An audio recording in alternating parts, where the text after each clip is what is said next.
നാമം ജപായനം പുണ്യം നിരുപമദീപാങ്കുരം പോലെ സ്വരശ്രുതിലയവരമതുലം ദീവാങ്കണം മോക്ഷസംഗീതസാരം നീളും വഴിത്താരയിൽ ജീവതാരം മന്ത്രാലാപം മായാവിൻ നിൻ പ്രസാദം.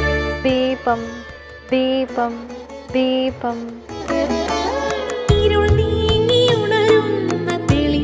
ഏവർക്കും സന്ധ്യാദീപത്തിലേക്ക് സ്വാഗതം.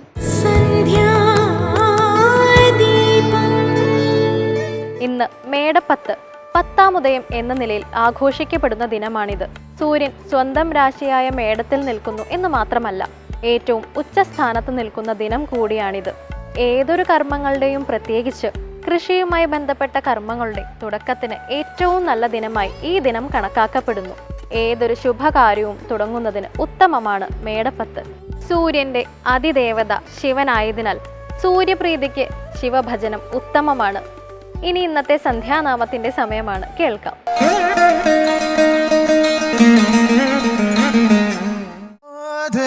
ഗോവിന്ദ മുകുന്ദ കൃഷ്ണ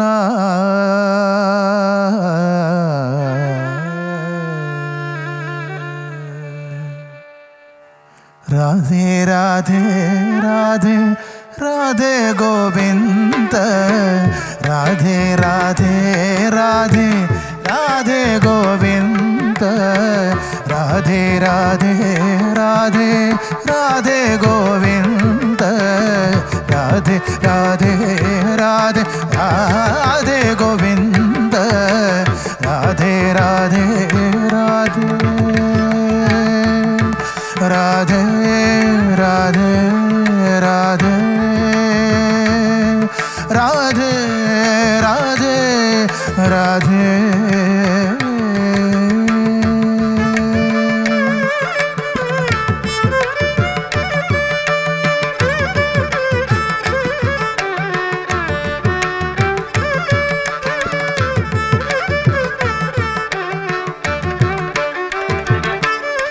राधे गोविंद भजो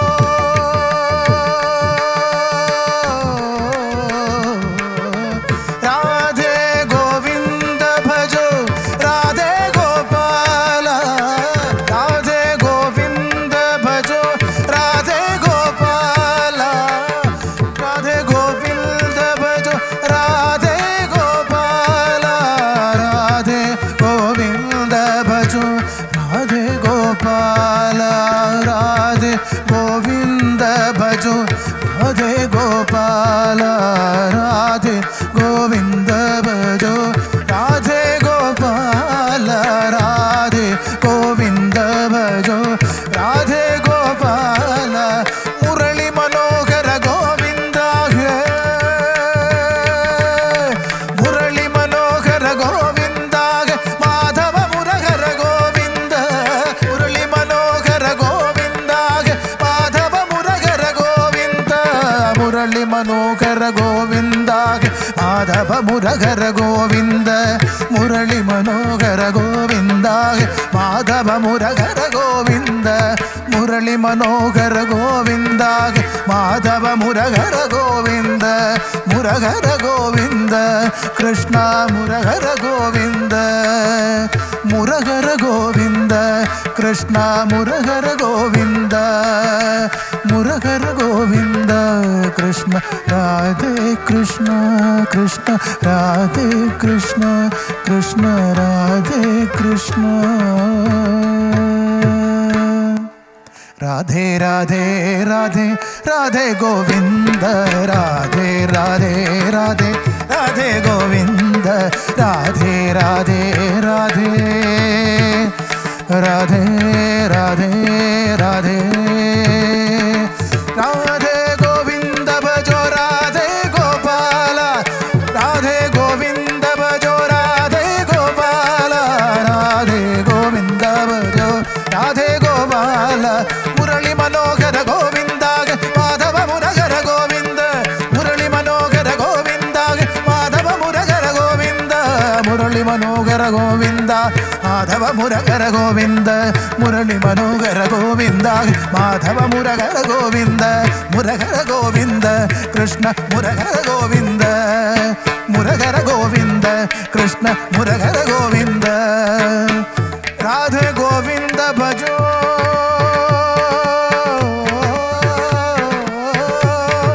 രാധേ ഗോവിന്ദ ഭജോ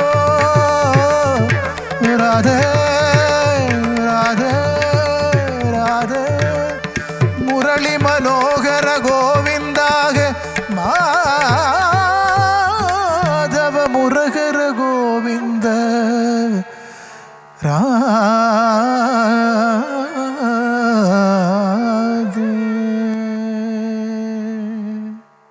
ഹിന്ദുമതത്തിലെ ഏത് ആചാരാനുഷ്ഠാനങ്ങൾക്കും പിന്നിൽ ചില ഐതിഹ്യ കഥകളുണ്ടാകും.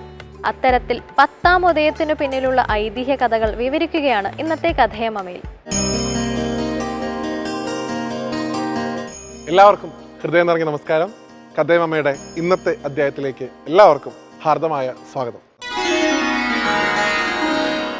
പണ്ട് കാലം മുതൽ തന്നെ മനുഷ്യൻ്റെ ഒരു ശീലമായിരുന്നു പ്രകൃതിയുടെ വിഭവങ്ങളെ ഒക്കെ തന്നെ ആരാധിക്കുക എന്നുള്ളത്.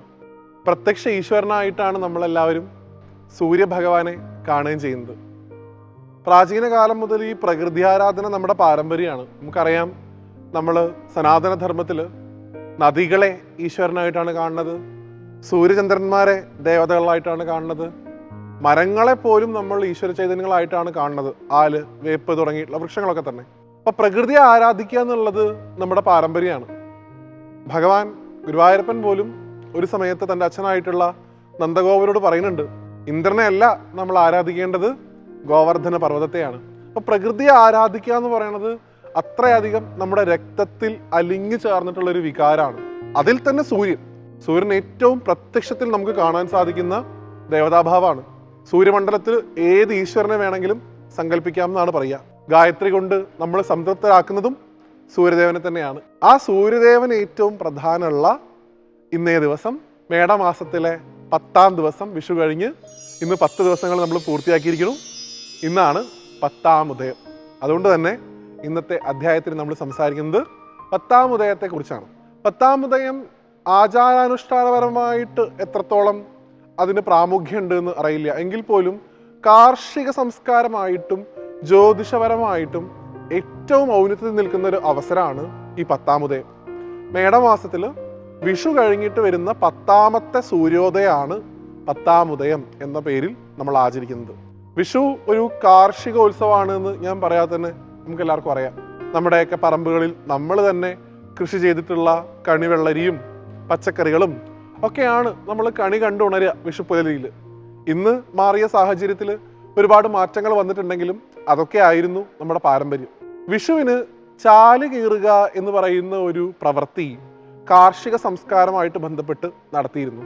അതായത് പുതിയൊരു കൃഷി തുടങ്ങുന്നതിന് മുമ്പ് ആദ്യമായിട്ട് ചാല് കീറുക എന്നുള്ള പ്രവർത്തനം തുടങ്ങിയിരുന്നത് വിഷു ദിവസമായിരുന്നു. പക്ഷെ ഒരു കാര്യം പ്രത്യേകം ശ്രദ്ധിക്കണം, അന്ന് വിത്ത് വിതയ്ക്കില്ല, അന്ന് ഈ ചാല് കീറൽ മാത്രമേ ഉള്ളൂ. 10-ാം ഉദയം ദിവസമാണ് ഒരു വിത്തിറക്കുക എന്ന് പറയുന്ന ഒരു പ്രോസസ്സ് നമ്മൾ ചെയ്തിട്ടുണ്ടായിരുന്നു. കാരണം അന്നേ ദിവസം സൂര്യൻ ഏറ്റവും ഉച്ചസ്ഥായിയിൽ വരുന്ന ദിവസമാണത്രേ ഈ 10-ാം ഉദയം എന്ന് പറയുന്നത്. അതുകൊണ്ട് തന്നെ ഏതൊരു ശുഭകാര്യവും ചെയ്യാൻ ഏറ്റവും പറ്റിയ സമയമാണ് ഈ 10-ാം ഉദയം എന്നാണ്. കൃഷി ചെയ്യാൻ, പുതിയ ബിസിനസ് സംരംഭം ആരംഭിക്കാൻ, ഏതെങ്കിലും ഒരു വിദ്യ പഠിക്കണമെന്നുണ്ടെങ്കിൽ അത് പഠിക്കുന്നത് തുടങ്ങാൻ, അരങ്ങേറ്റം നടത്താൻ, ഇതിനൊക്കെ ഏറ്റവും പറ്റിയ ദിവസമാണത്രേ ഈ 10-ാം ഉദയം. ഇവിടെ നമ്മൾ ആരാധിക്കുന്നത് സൂര്യദേവനെയാണ്. പണ്ടൊക്കെ വെള്ളിമുറം കാണിക്കുക എന്ന് പറയുന്ന ഒരു ചടങ്ങ് 10-ാം ഉദയമായിട്ട് ബന്ധപ്പെട്ട് നമ്മുടെയൊക്കെ വീടുകളിൽ നടന്നിരുന്നു. പ്രത്യേകിച്ചൊന്നുമില്ല, നന്നായിട്ട് ഉണക്കി പൊടിച്ചതിന് ശേഷം ഒരു മുറത്തിൽ ഈ ഉണക്കല്ലരി പൊടിച്ച പൊടി, അരിപ്പൊടി നിവർത്തി വെച്ച് അത് പുറത്ത് കൊണ്ടുപോയിട്ട് സൂര്യോദയ സമയത്ത് ഭഗവാൻ സൂര്യദേവനെ കാണിക്കത്രേ. എന്നിട്ട് സൂര്യൻ്റെ കുറച്ച് ഗതി മാറിക്കഴിഞ്ഞാൽ ആ അരിപ്പൊടി കൊണ്ട് ഉണ്ണിയപ്പവും അടയും പോലത്തെ പലഹാരങ്ങളൊക്കെ ഉണ്ടാക്കി അത് ഭഗവാന് നേദിച്ച പ്രസാദമാണ് എന്നുള്ള സങ്കല്പത്തിൽ നമ്മൾ കഴിക്കുമായിരുന്നു. സൂര്യദേവനെ നേരിട്ട് ആരാധിക്കുന്ന ഒരു രീതിയായിരുന്നു അത്. കാരണം ഭഗവാൻ പ്രസാദിച്ചു കഴിഞ്ഞാൽ കിട്ടാത്തതായിട്ട് ഒന്നുമില്ല എന്നാ പറയുക. സർവ്വ അറിവിൻ്റെയും നാഥനായിട്ട് സൂര്യനെ പറയാറുണ്ട്. ബുദ്ധി ഉണ്ടാവാൻ ധിയോയോന പ്രചോദയാത് എന്നാണ് ഗായത്രിയിൽ പറയുന്നത്. ആ ശരിയായിട്ടുള്ള വിവേക ബുദ്ധി ഉണ്ടാവണമെന്നുണ്ടെങ്കിലും സൂര്യദേവൻ്റെ അനുഗ്രഹം കൂടിയേ തീരൂ. ഇനി ഐശ്വര്യം വേണമെങ്കിലും അദ്ദേഹത്തിൻ്റെ അനുഗ്രഹം കൂടിയേ തീരൂ. ഇന്നേ ദിവസം സൂര്യനെ നമ്മൾ ആരാധിക്കുമ്പോൾ അക്ഷയതൃതീയ കഴിഞ്ഞു അല്ലേ? അക്ഷയതൃതീയ ദിവസം നിരവധിയായിട്ടുള്ള കഥകളുണ്ടെന്ന് നമ്മൾ പറഞ്ഞെങ്കിലും അന്നേ ദിവസം ഈ ദ്രൗപദിക്ക് സാക്ഷാൽ ധർമ്മപുത്രർ അക്ഷയപാത്രം കൊണ്ടുപോയി കൊടുത്ത ദിവസമാണെന്നൊരു വ്യാഖ്യാനം കൂടി ഉണ്ട്. ആരാണ് ഈ അക്ഷയപാത്രം ധർമ്മപുത്രർക്ക് കൊടുക്കുന്നത്? അത് സാക്ഷാൽ സൂര്യദേവനാണ്. സൂര്യദേവന്റെ അനുഗ്രഹം കൊണ്ടാണ് പാണ്ഡവർക്ക് അക്ഷയപാത്രം കിട്ടുന്നത്.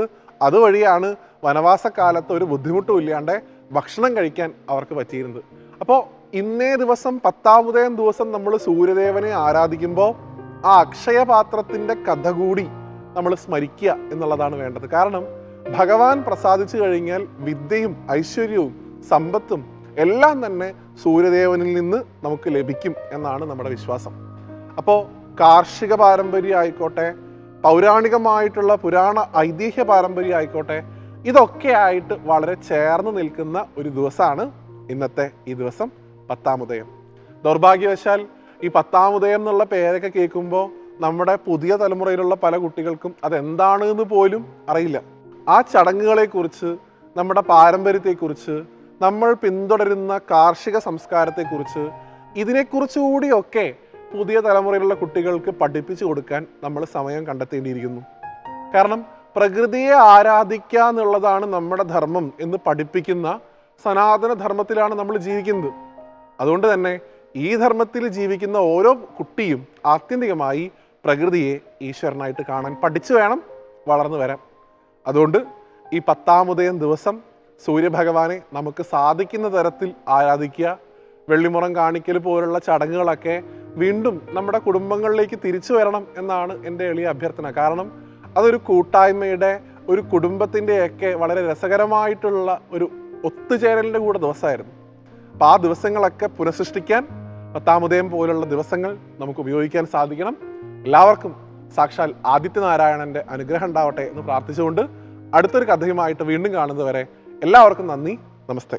സൗമ്യനായി ഇരിക്കുന്ന ഒരാളോട് പെരുമാറുന്നത് പോലെ കോപിഷ്ഠനായിരിക്കുന്ന ഒരാളോട് പെരുമാറാൻ കഴിയില്ല. രണ്ടുപേരെയും സമീപിക്കുന്നത് 2 തരത്തിലാകണം.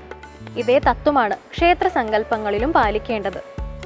അതുതന്നെയാണ് മറ്റു ക്ഷേത്രങ്ങളിലില്ലാത്ത പല ആചാര അനുഷ്ഠാനങ്ങളും ശബരിമലയിൽ കാണുന്നതിനു പിന്നിലും. അവിടെ ശാസ്താവ് നൈഷ്ഠിക ബ്രഹ്മചാരിയാണ്. മൂർത്തിഭാവമറിഞ്ഞ് ക്ഷേത്ര ദർശനം നടത്തണം എന്ന് പറയുന്നതും അതിനാലാണ്. ഇനി ഇന്നത്തെ ദീപാരാധന കാഴ്ചയ്ക്കായി ക്ഷേത്രാങ്കണത്തിലേക്ക് പോകാം.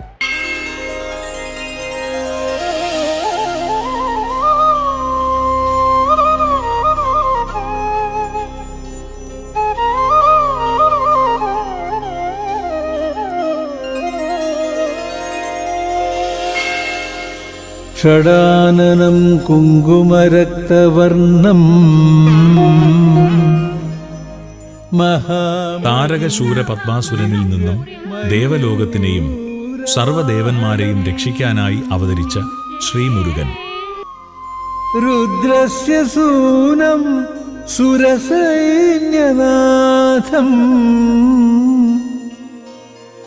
ഗുഹം സദാ ശരണമഹം പ്രപദ്യേ. സർവപ്രപഞ്ച ശക്തികളെയും തന്റെ ആജ്ഞകൾക്ക് വിധേയമാകും വിധം അപാര ശക്തി വൈഭവങ്ങളോടെയാണല്ലോ ഭഗവാൻ അവതാരമെടുക്കുന്നത്.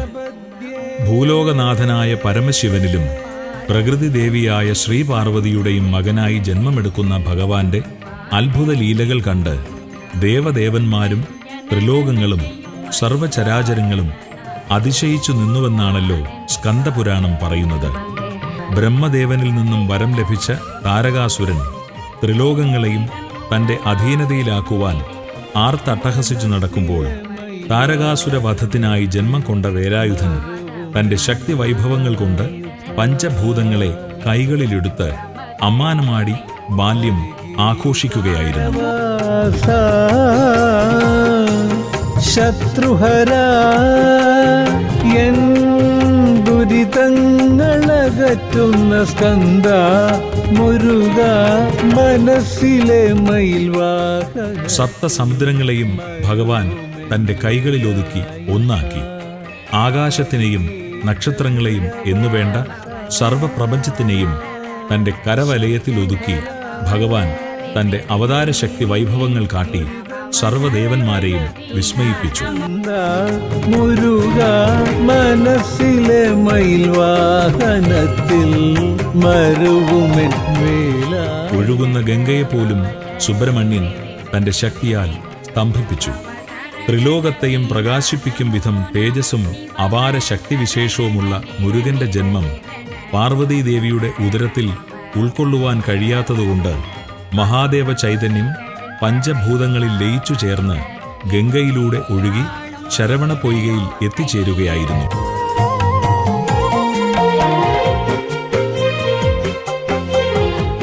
മാഘമാസ സിതപക്ഷത്തിൽ ശരവണ പൊയ്കയിൽ താമര ഇതളുകൾക്കുള്ളിൽ അറുമുഖനായി ഭഗവാൻ അവതാരം കൊണ്ടു. ഭഗവാന്റെ ദിവ്യ തേജസ്സാൽ ത്രിലോകം മുഴുവനും ആനന്ദപ്രകാശം പരന്നു. കണ്ട നേത്രങ്ങളിൽ തന്റെ പ്രധാന അവതാര ലക്ഷ്യത്തിനായി ദേവസേനാധിപത്യം ഏറ്റെടുത്ത ഷൺമുഖൻ ഘോരയുദ്ധത്തിൽ താരകാസുര പത്മാദി അസുരന്മാരെ വധിച്ച് വിജയശ്രീലാളിതനായി വരുമ്പോൾ വേലായുധ ഭഗവാനെ ശ്രീഹരി ഗീതികളാൽ സ്തുതിച്ചു. സർവദേവന്മാരും വേൽമുരുകനെ വാഴ്ത്തിപ്പാടി. ശ്രീഹരി ദേവവൃന്ദങ്ങളുമായി സുബ്രഹ്മണ്യനെ സ്തുതിച്ച സ്ഥലം ഹരിഗീതപുരം എന്ന് വിളിക്കപ്പെട്ടു. യുഗങ്ങൾക്ക് മുൻപ് ഹരിയുടെ പാദം പതിഞ്ഞു എന്ന് വിശ്വസിക്കപ്പെടുന്ന സ്ഥലം ഹരിനാഥപുരമെന്നും പിന്നീട് അത് ഹരിപ്പാടായി മാറി എന്നുമാണ് വിശ്വാസപ്രമാണം. നിറഞ്ഞാടും ധീരതയും അനന്യമെന്നറിയുന്നു നിൻ സേവകൻ. അടിയന് നീയല്ലാതെ ഭയമാ. ശ്രീഹരി വിഷ്ണുവിന്റെ ദശാവതാരങ്ങളിൽ ആറാമത്തെ തിരു അവതാരമായ ഭാർഗവരാമനാൽ സൃഷ്ടിക്കപ്പെട്ടു എന്ന് വിശ്വസിക്കപ്പെടുന്നതും ശൂർപാരകം എന്ന പുരാണങ്ങളിൽ പറയപ്പെടുന്നതുമായ മലയാളക്കരയിലെ 64 ഗ്രാമങ്ങളിൽ കലാ സാംസ്കാരിക മേഖലയുടെ പുഷ്ടിയാലും ചരിത്രപരവും പൗരാണികവുമായ കഥകൾ ഉറങ്ങിക്കിടക്കുന്ന ഭൂവിഭാഗമാകയാലും ഗണനീയ പ്രാധാന്യം ഉൾക്കൊള്ളുന്ന ഹരിപ്പാട് ശിവപാർവതീസുതനായ സുബ്രഹ്മണ്യസ്വാമി കുടികൊള്ളുന്ന ക്ഷേത്ര നഗരമെന്നും തെക്കൻ പളനിയെന്നും അറിയപ്പെടുന്നു. മനസ്സിലെ മയിൽവാഹനത്തിൽ മരുവുമെൻ വേലായുധ. 7 മഹാക്ഷേത്രങ്ങളുടെ പട്ടികയിൽ ഹരിഹരന്മാരുടെ ചൈതന്യം ഉൾക്കൊള്ളുന്ന പ്രധാനപ്പെട്ട മഹാക്ഷേത്രമാണ് ഹരിപ്പാട് ശ്രീ സുബ്രഹ്മണ്യസ്വാമി ക്ഷേത്രം. സ്കന്ദ മുരുക മനസ്സിലെ മയിൽവാഹനത്തിൽ മരുവുമെൻ വേലായുധ. സഹസ്രാബ്ദങ്ങൾക്ക് മുൻപ് ഏകചക്ര എന്നറിയപ്പെട്ടിരുന്ന ഈ പവിത്ര സ്ഥലത്ത് ഉണ്ടായിരുന്നത് കീഴ്ത്രിക്കോവിൽ എന്ന് ഇന്നറിയപ്പെടുന്ന തൃക്കോവിൽ കുമാരക്ഷേത്രമായിരുന്നു. അതിന് സമീപത്തായി ധർമ്മശാസ്താവിന് ഒരാലയം നിർമ്മിക്കുവാനുള്ള പ്രാരംഭ പ്രവർത്തനം നടന്നുവരവേ ക്ഷേത്രഭരണക്കാരായ പുല്ലാംവഴി, ചെങ്ങാരപ്പള്ളി, തഴൂർ, കിഴുകുളം തുടങ്ങിയ ഗ്രാമത്തലവന്മാർക്ക് ഏകകാലത്തുണ്ടായ സ്വപ്ന ദർശനത്തെക്കുറിച്ച് ചിന്തിച്ചതിൽ നിന്നും രാമനാൽ പൂജിച്ചിരുന്ന സുബ്രഹ്മണ്യന്റെ ചതുർബാഹു വിഗ്രഹം ജലാധിവാസം ചെയ്തു കിടപ്പുണ്ട്. അവിടെ അടയാളമായി പൂജാപുഷ്പങ്ങളും നീർച്ചുഴിയും ദൃശ്യമാകും. ആ പുണ്യസ്ഥലത്ത് മുങ്ങി ഭഗവത് വിഗ്രഹമെടുത്ത് പ്രതിഷ്ഠിച്ച് പൂജിക്കണമെന്നും സ്വപ്നചിന്തകനായ ദൈവജ്ഞൻ വിധിച്ചതനുസരിച്ച് ഗ്രാമത്തലവന്മാർ കരക്കാരുമായി ചെന്ന് ഗോവിന്ദമുട്ടം കായലിൽ നിന്നും വിഗ്രഹം കണ്ടെടുത്തു. ഈ സ്ഥലം കണ്ടനല്ല ഊര് അഥവാ കണ്ടല്ലൂർ എന്ന് കാലാന്തരത്തിൽ പ്രശസ്തമായി. കലികാലം 2874 വർഷം വൃശ്ചിക മാസം 11 തീയതി കാർത്തിക ദിവസം കാർത്തിക നക്ഷത്രത്തിന്റെ 3/4 ഭാഗവും പൂർത്തിയായ ശുഭമുഹൂർത്തത്തിൽ അരനാഴിക കടവിൽ നിന്നും വാദ്യമേളങ്ങളോടെ എത്തിച്ച ഭഗവത് വിഗ്രഹം പ്രതിഷ്ഠ ചെയ്തു. പ്രതിഷ്ഠാകർമ്മം നിർവഹിച്ചത് നിശ്ചിത മുഹൂർത്തത്തിൽ ക്ഷേത്രത്തിൽ എത്തിച്ചേർന്ന ഒരു ദിവ്യനാണെന്നും ആ ദിവ്യൻ ശ്രീഹരി വിഷ്ണു അഥവാ പരശുരാമൻ തന്നെയാണെന്നും വിശ്വസിച്ചു പോരുന്നു. സച്ചിന്മയ അവിടുത്തെ ശ്രീ സുബ്രഹ്മണ്യന്റെ ഷടാധാര പ്രതിഷ്ഠയാണ് ശ്രീകോവിലിൽ കുടികൊള്ളുന്നത്. ഹരിപ്പാട് ശ്രീ സുബ്രഹ്മണ്യ സ്വാമി മഹാക്ഷേത്രത്തിൽ വർഷത്തിൽ 3 കൊടിയേറ്റുത്സവങ്ങൾ നടക്കുന്നു. ഓരോ തിരുവുത്സവവും 10 നാൾ നീണ്ടു നിൽക്കുന്നതും 10-ാം ദിവസം തിരുആറാട്ട് നടത്തുന്നതുമാണ്. താന്ത്രിക വിധി അനുസരിച്ച് അങ്കുരാദി, ത്വജാദി, പടഹാദി എന്നിങ്ങനെ അറിയപ്പെടുന്ന ഉത്സവത്രയങ്ങൾ വ്യത്യസ്ത തീർത്ഥങ്ങളിൽ ആറാട്ടോടെ സമാപിക്കുന്നു. ഈ ഉത്സവത്രയങ്ങൾ ആവണി, മാർഗഴി, ചിത്തിര ഉത്സവങ്ങൾ എന്ന് വിളിക്കപ്പെടുന്നു. ഹരിപ്പാട് ശ്രീ സുബ്രഹ്മണ്യ സ്വാമി മഹാക്ഷേത്രത്തിലെ നാലമ്പലത്തിന്റെ പടിഞ്ഞാറേ നട തുറക്കാതായിട്ട് നൂറ്റാണ്ടുകൾ പലത് കഴിഞ്ഞു. ഇതുമായി ബന്ധപ്പെട്ട കഥ ഇപ്രകാരമാണ്. താമല്ലാക്കൽ വടക്ക് കരുനാട്ട് എന്നറിയപ്പെട്ടിരുന്ന ഒരു ബ്രാഹ്മണ കുടുംബം ഉണ്ടായിരുന്നു. നാടുവാഴിയുടെ എല്ലാ അധികാരങ്ങളും ധാരാളം ഭൂസ്വത്തുക്കളും ഉണ്ടായിരുന്ന കരുനാട്ട് കാരണവരായ ഒരു ബ്രാഹ്മണ ശ്രേഷ്ഠന് സന്താനഭാഗ്യമില്ലാതിരുന്നതിനാൽ അതീവ ദുഃഖിതനായിരുന്നു. ഹരിപ്പാട് സുബ്രഹ്മണ്യ സ്വാമി ക്ഷേത്ര ദർശനം നിത്യവും നടത്തിയിരുന്ന വേലായുധ സ്വാമി ഭക്തനായ ഈ ബ്രാഹ്മണൻ അനവധ്യ ദുഃഖം സഹിക്കാൻ വയ്യാതെ തന്റെയും കുടുംബത്തിന്റെയും സ്വത്തുവകകളെല്ലാം ഹരിഗീത പുരേശന് തൃപ്പടിദാനമായി സമർപ്പിച്ച് സോപാനത്തിന് മുമ്പിൽ വച്ച് കയ്യിൽ കരുതിയിരുന്ന കത്തിയാൽ പ്രാണത്യാഗം ചെയ്യുവാൻ സ്വയം ശരീരത്തിൽ മുറിവേൽപ്പിച്ചു. അതിനുശേഷം പടിഞ്ഞാറേ നാലമ്പല നടയിലൂടെ പുറത്തേക്കൂടി നാലമ്പലത്തിന് പുറത്തു വന്ന് മരിച്ചു വീണു. അന്നടച്ച പടിഞ്ഞാറേ നട പിന്നീട് ഇതുവരെ തുറന്നിട്ടില്ല. ഒരിക്കലും തുറക്കാത്ത നട എന്ന് ഈ തിരുനട അറിയപ്പെടുന്നു. പ്രാണത്യാഗം ചെയ്ത കരുനാട്ട് കാരണവർ ബ്രഹ്മരക്ഷസായി ഈ ക്ഷേത്രത്തിൽ കുടികൊള്ളുന്നു. ഒരിക്കൽ അഗ്നിക്കിരയായ ക്ഷേത്രം ഇന്ന് കാണുന്ന രീതിയിൽ പുനർനിർമ്മിക്കുകയും പുനഃപ്രതിഷ്ഠ നടത്തപ്പെടുകയുമുണ്ടായി. ക്ഷേത്രകോവിലിന്റെ തെക്കേ നടയിൽ ദക്ഷിണാമൂർത്തി പ്രതിഷ്ഠയും ചതുർബാഹുവായ ഗണപതി പ്രതിഷ്ഠയുമുണ്ട്.